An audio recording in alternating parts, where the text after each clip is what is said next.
We're working our way now through the blessed month, this challenging time of year, when everything becomes intensified, when sabr is not just necessary but easier, when we learn the vital and really rather cheerful lesson that we are capable of restraining ourselves and disciplining the nafs. And a time when we recognize that the fast is not just about tark, abandonment of certain outward actions, but is about the tark, or the abandonment of certain inward states as well. We know that in the month of Ramadan, sufidati shayateen, the shaitans are chained up. And one of the meanings of this is that the shaitan is less able to get at us through these inward weaknesses. Shaitan's assails of the outward fiqh of Ramadan is usually not very grave. Inshallah, we're not at immediate risk of running to the fridge and getting ourselves a cool drink. This hadith refers to the inward qualities that Ramadan must be cultivating, Ramadan as a moral academy. And one of the things, it seems to me, that is most dogged in the human soul is the problem of having too grand an opinion of ourselves. Jah, shuhra, there's lots of Arabic words that apply to this. And this is particularly a problem, it seems, in our modern world, where everything is about the self. Be yourself, experience yourself, indulge yourself, discover yourself, without there being much by way of a footnote explaining what exactly the self might be.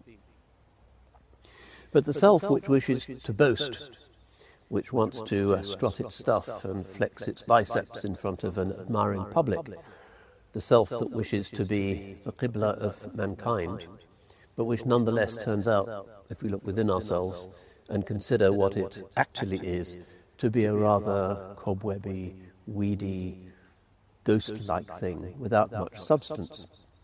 It's all show, it's all facade.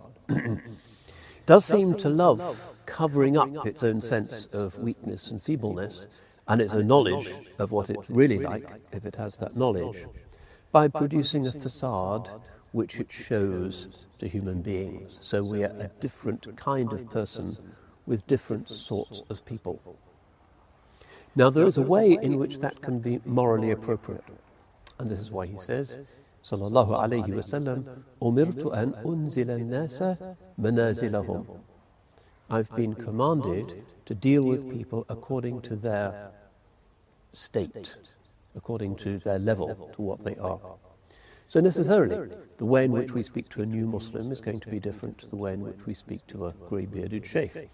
The way in which we speak to family is going to be different to the way in which we speak to somebody who we happen to meet on the bus. And this is kind of obvious and part of the normal sort of common sense and practical wisdom that a human being accumulates.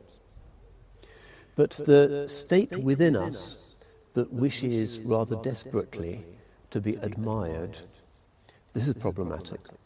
And this is not from mahasin al-akhlaq, from the goodness of character. And it seems that Ramadan is a time when we're all a little bit broken. The blood sugar level is down. The natural exuberance of the nafs is a little bit less.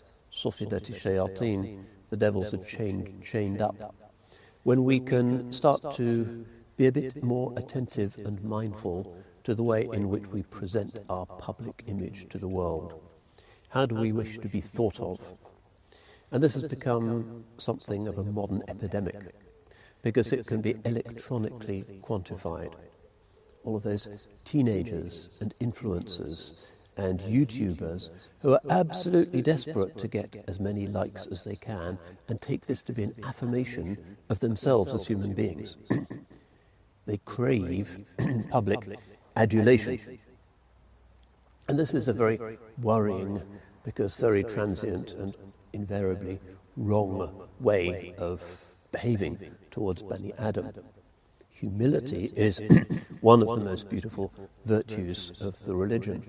And the characteristic virtue of Islam is haya. He says, sallallahu alayhi wa sallam, لِكُلِّ دِينٍ خُلُقٍ وَخُلُقُ الْإِسْلَامِ الْحَيَاءُ. Every religion has a particular quality or character trait, and that which is particular to Islam is that of modesty. And modesty in Arabic, as in English, means those two related things simultaneously. Modesty in terms of not being obscene and dressing modestly, but also modesty in the sense of not drawing attention to one's real or imagined virtues or achievements. The precarity of this is evident. All of those young people, those YouTubers, those influencers, if they see the number of likes and the number of hits and the number of replays declining, sometimes they have to go for counseling.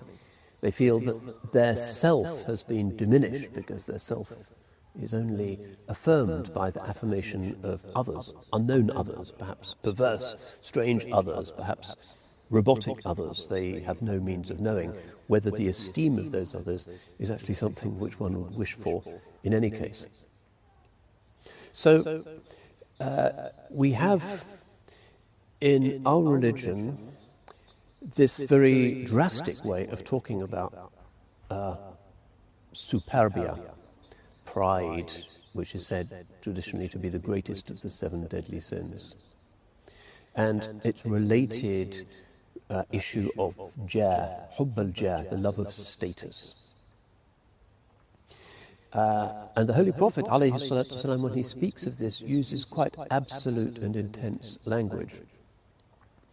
In a well-known hadith, it's in Ibn Majah, but it's a reputed hadith. He says, sallallahu alayhi wa sallam, أَخْوَفُ مَا أَخَافُ عَلَى أُمَّتِي الرِّيَاءُ وَالشُّهْرَةِ الْخَفِيَّةِ وَالشَّهْوَةِ الْخَفِيَّةِ. That which I fear most for my ummah is showing off and the hidden passion. That which he fears most. Well, we know that what is worse, what is unforgivable, is shirk, but this is precisely the hidden passion. Because to the extent that one is manifesting virtues that might be religious virtues to others, one is committing some kind of lesser shirk, shirk ashar. Because as well as doing things for the Lord of the worlds, you are hoping for the praise of mortal, fallible, frail, temporary human beings. And this is a diversification of the Qibla and hence looks like a near neighbor to shirk. It's a form of polytheism. You might speak of the polytheism of status seeking. We care about God's opinion, but we also really care a lot about the world's opinion. How do I look? How is this look? How is my CV? What are people saying about me? What is on the discussion groups and all of this nonsense, which is irrelevant because only the judgment of the judge, capital J, carries any weight and is worth having and is objective. So we find that in the time of the Salaf, Ridwanullahi alayhim, there was a tremendous anxiety about publicly appearing in connection with religion in particular. So we know that Khalid bin Ma'dan, who was one of the great imams of early Islam, إِذَا كَثُرَتْ حَلْقَتُهُ قَامَ مَخَافَةُ الشُّهْرَةِ. He's a great hadith scholar, but when his circle became large and there was a crowd there, he would stand up and leave because he was afraid that he might be becoming famous and that might affect him. His intention was the preservation of the words of the Holy Prophet ﷺ, and all of these admiring gazes might turn him into a celebrity, and celebrity culture is the opposite of Tawheedi culture, because it's the approbation of the many and the fallible rather than the approbation of the one who is infallible. There's also a story told about Ubay bin Ka'b, إِذْ يَمْشِي فِي أَصْحَابِهِ وهم خلفه إذ رآه عمر رضي الله عنه فعلاه بالدرة قال يا أمير المؤمنين ما تصنع قال إن هذه ذلة للتابع وفتنة للمتبوع. So Ubay bin Ka'b is walking and his pupils his companions are walking behind him. And Omar, Amir al-Mu'mineen, comes and raises his famous stick. And Ubay says, "O Commander of the Faithful, what are you doing?" And he says, "This way of walking is a humiliation for those who are following and a danger for the one who is followed." Everybody loses because they're kind of humbly kind of staggering behind you in this demeaning way, which is not how the Holy Prophet ﷺ walked with his ashab. He was in the middle of them. But it's also a fitna, a source of temptation and sedition and subversion for the one who's being followed. In other words, it's a danger for them and it's bad adab towards them, but it's a danger for you because you might think, well, I am not just at the beginning of the caravan, but I am actually the most eminent amongst them, which you do not know and which you cannot know. So one of the lessons that we can learn from the early Muslims is a real fear, even a terror of being famous, of celebrity culture, of getting lots of likes and approvals for its own sake, because they saw this as being a near neighbour to shirk and something that was extremely, extremely subversive. So some of them used to do quite drastic things in order to reduce the level of fame. And some of them would, for instance, pretend to be doing things that are not forbidden but are kind of just mubah, not particularly amiable in Sharia. Some of them would even colour their water that they would drink in public so that it would look like wine or some other forbidden fluid, in order to reduce their celebrity status. And this is recorded of a lot of the early Muslims. The ulama, however, say that this is only permissible in the case of somebody who is not emulated. Otherwise, if people think Shaykh so-and-so is drinking wine, that's going to cause a lot of his faithful disciples to fall into error. That is not permissible. But for the ordinary Muslim who is afraid that perhaps his sincerity is being damaged by this proliferation of followers and by the fact that people regard him as a very respectable and honourable and upright member of the community, it is sometimes, according to the Mashaykh, a very valuable remedy just to kind of appear not to be anything special. This has to be handled with extreme caution and discretion. Usually one spiritual director will be in charge of that process. Remember the great Mufti of Bursa, one of the early capitals of the Ottoman Empire, Aziz Mahmud Hudai, the chief Qadi and a very magnificent, important person in the state, who wished to follow a teacher in the inward path. And the teacher saw that he was attached to his celebrity status. The Ottoman Mufti with the enormous turban and the fur kaftan, and walking around with the Sultan, hobnobbing with so-called great and the good, and the ego is certainly attached to those things. And in order to break his pride, he commanded him, saying, "If you wish to become my student, you will have to go in your Qadi's robes into the bazaar, the marketplace in Bursa, selling tripe, and call out at the top of your voice, 'Chierje, Chierje,' the tripe seller, the tripe seller." And he found this extraordinarily difficult. And that was his first lesson, in the sense his first real lesson in the inner akhlaq of Islam, having mastered the outward science of ijtihad and fatwa, was this overcoming of the ego. But he did it, and as a result, his teacher took him as a disciple, and he became somebody whose khutbahs immediately attracted vast crowds of people whose hearts melted because they could see that he was a person of humility.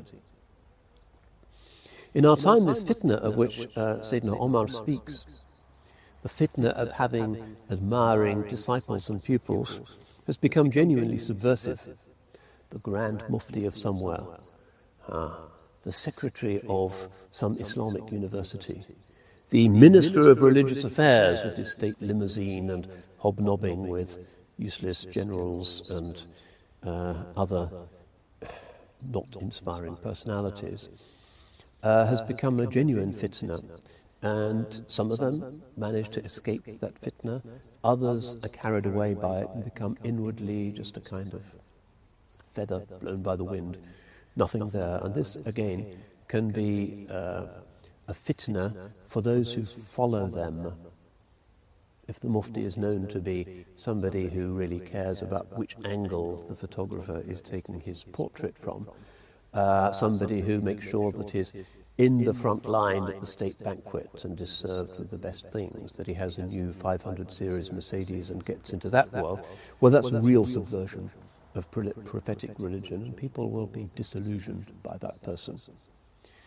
So this is to do, finally, with the hadith, من سن في الإسلام سنة حسنة فله أجرها وأجر من عمل بها إلى يوم القيامة. Whoever does a good thing, a good sunnah in Islam, or introduces a good practice into Islam, shall have its reward and the reward of those who acted with it until the day of judgment.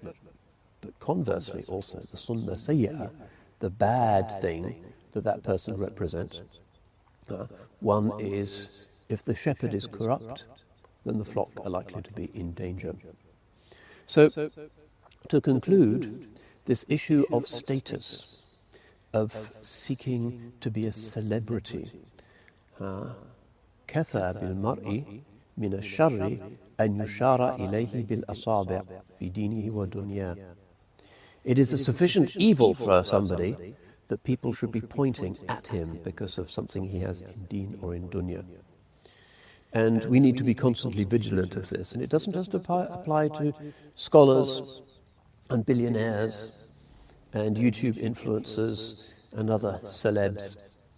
And there's a very dangerous celebrity culture amongst Muslims, unfortunately, which comes in from the outside world, and people collecting prizes of various kinds and going to Islam piety awards, this kind of nonsense, as if it was a sort of The Voice or a beauty competition of some profane kind. This is very alien to our tradition. And we need to be looking out for those who are not pointed to, the people who nobody attributes much status to, the poor, the weak, the disabled, the marginalized, little old lady who sits in the corner of the mosque and nobody really wants to talk to her. Those are the people where the divine favour is likely to be found. It is amongst them that we are likely to find Allah's friends, the awliya. So religion really inverts the normal hierarchy of the world. And this is part of its indispensability. So, it's better to be in a state of khumul, to be obscure, not to be known, particularly in a time such as ours of ridiculous celebrity culture, fitna, distraction, superficiality of all kinds, where unqualified people are ranking the ulama and even the awliya, and this is part of the absurdity and part of the fitna of the age. Islam is not democratic in that sense. Only God's judgment is true and matters. So in this month of Ramadan, inshallah, one of the things that we will be considering is the front that we put up in public. Are we showing off to people? Are we consciously strutting our stuff and making sure that we look like really good Muslims? Are we very happy when we are quoting a hadith that the other person perhaps doesn't know? Are we very happy when we correct somebody's religious mistake? All of this is min ru'unatin nafs, from the roughnesses of the lower self, and is profoundly subversive, and may not formally break the fast, but is a dishonourable and an inappropriate state to be in, particularly in this month, which is the month of purity and the month of iqbal ala Allah, of turning back to Allah. So may Allah, inshallah, just as He purifies our outward from certain passions and desires, purify our inward state, our sarira, from certain other passions and desires, and keep us away from this shirk khafi, this hidden idolatry of longing to be a celebrity. Barakallahu fikum. وتقبل صيامكم والسلام عليكم